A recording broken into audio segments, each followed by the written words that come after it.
This is a reading of Code Talkers, Chapter 2, called Boarding School. The boarding school was more than 100 miles from my home, so our journey took us several days. We slept out under the silver moon and the bright stars. Each morning, my uncle cooked food for us over the fire, usually mutton and beans.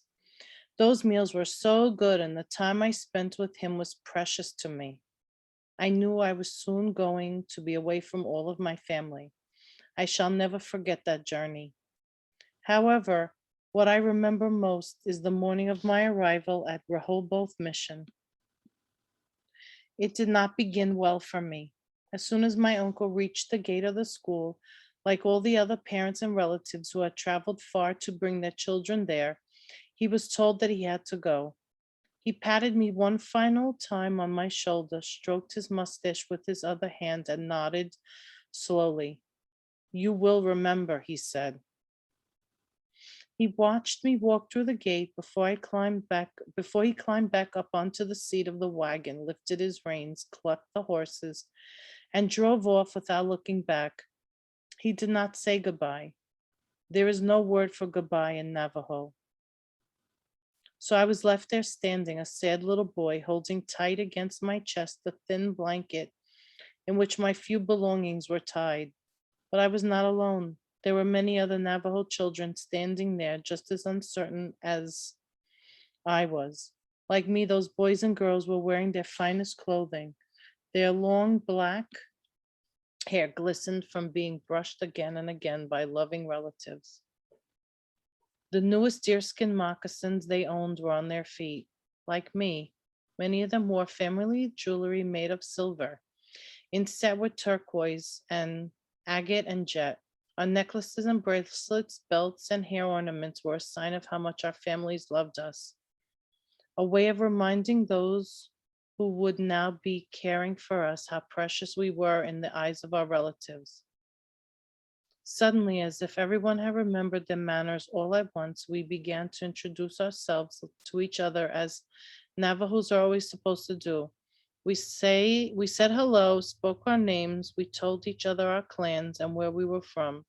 As you know, our clan system teaches us how we were born and shows us how to grow. By knowing each other's clan, the clan of the mother that we were born to, the clan of the father we were born for, we can recognize our relatives. Ya'at, Ya'ati, a tall Navajo boy with red headband, said to me, "Hello, I am many horses.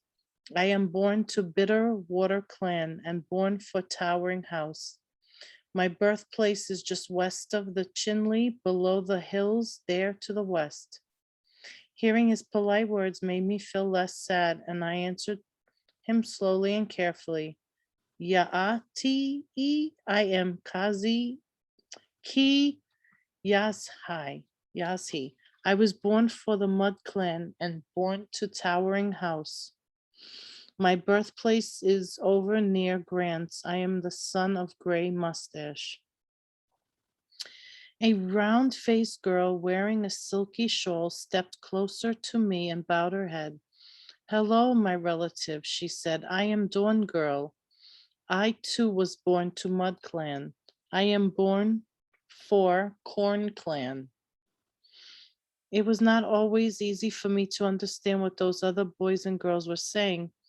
Even though we all spoke in Navajo, we had come from distant parts of Dainta. In those days, our language was not spoken the same everywhere by every group of Navajos. But despite the fact that some of those other children spoke our sacred language differently, what we were doing made us feel happier and more peaceful. We were doing things as our elders had taught us. We were putting ourselves in balance. Suddenly, a huge white man with a round face appeared on the porch above us. "Be quiet," he roared at us in English. Even though most of us could not understand the words he shouted, we all stopped talking. For a moment, we remembered it is impolite to stare. We all looked up at him. Many of us had seen white people before when we went to the trading post with our elders. Almost every trading post was run by white men. Most of them also had their wives and families with them. Because there were no other kids around, those Bailangana boys and girls often played with the Navajo children. Some of those white traders' children even learned to speak Navajo pretty well, at least much better than their parents. It is not easy for other people, even other Indians, to learn to speak Navajo properly. The traders always tried to use a little Navajo, but they knew very few words. Sometimes they thought they were saying one thing when they were saying something quite different.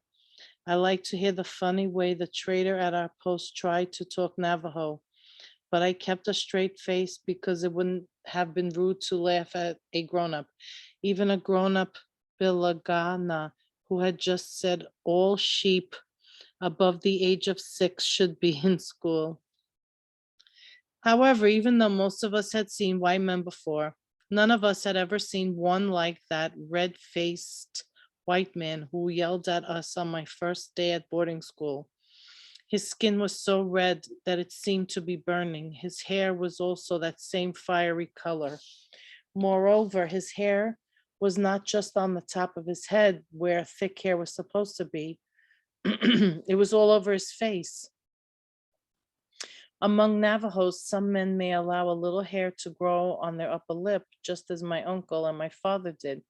But this red man had as much hair on his face as an animal. It was on his cheeks, his chin, his neck. Thick red hair even grew out of his ears. He pointed his finger and yelped more words that none of us understood. Is that man speaking, or is it a dog? One of the boys next to me whispered in Navajo. He wasn't joking. It was a serious question. The huge white man's angry shouts did sound like the barking of a dog. We all put our heads down as the red dog white man yelped and roared. Finally, he became silent, but he kept staring down at us, waiting for something. When none of us moved, but just stood there, politely looking down at the ground, he barked at us again, even louder. We did not realize that he was ordering us to lift up our faces. We could not understand that he was telling us that we must look at him to pay attention. None of us yet had learned that white people expect you to look into their eyes, the way you stare at an enemy when you are about to attack. Among Bailaganas, the only time children look down is when they are ashamed of something. What does he want? A girl whispered in a frightened voice. He seems angry in us to eat us. A dark-skinned man with a kind face walked up to stand behind the big red white man. The red white man growled something at him, and the dark-skinned man nodded. Then he turned to us. Yaati, my dear children, he said in Navajo in a comforting voice. My name is Mr. Jacob Bentley. I am born to Salt Clan and born for Arrow Clan. That was when all of us realized this dark-skinned man was Navajo. We had not even thought he was any kind of Indian at all before he spoke. It was not just because he was dressed like a white man, but because his hair was so short. He wore no hat, and you could see that all his hair had been cut close to his scalp. We had never seen a Navajo man with such short hair. Back then, all Navajo men were supposed to have long hair. Realizing that this man dressed like a white man was a Navajo made us look around the schoolyard. We had already noticed there were many older boys and girls there, all in uniforms. We had thought they were Bailagana children, but they were watching us silently. Now we looked at them differently, seeing that their emotionless faces looked Navajo, but none of them had come to introduce themselves. Many Horses, the tall boy with the red head band, spoke up. My uncle, he said to Mr. Jacob Bentley, using the polite form of address to show he respected the man like a relative. Are those other children in the balagana clothing also Navajos? Yes, my nephew, Mr. Jacob Bentley said, but I am sorry I must tell you now. But I'm sorry that I must now tell you something. Listen well. You are forbidden to speak Navajo. You must all speak in English or say nothing at all. All of us stood there in silence. Most of us did not know any words in English. Those who did know some English words were so shocked that they could not remember any of them. Finally, Mr. Jacob Bentley helped us. Children, he said in Navajo, here is a word of greeting that you can say. Watch how I hold my mouth and repeat after me. Hello, hello. All of us did as he did. We opened our mouths and made two sounds. Hello, hello, hello. I hoped that this kind Navajo man would stay with us and keep talking Navajo.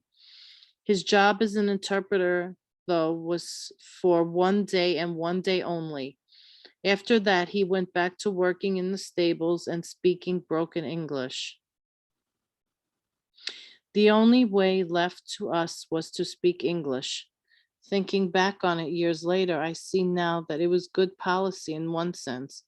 In the weeks that followed, we learned English much more quickly because we could not use our native tongue.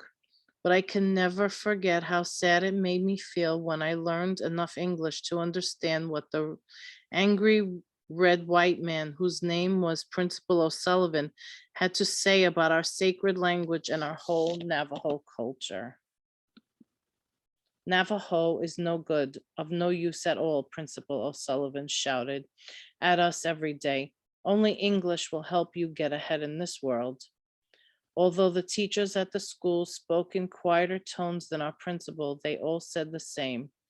It was no good to speak Navajo or be Navajo. Everything about us that was Indian had to be forgotten.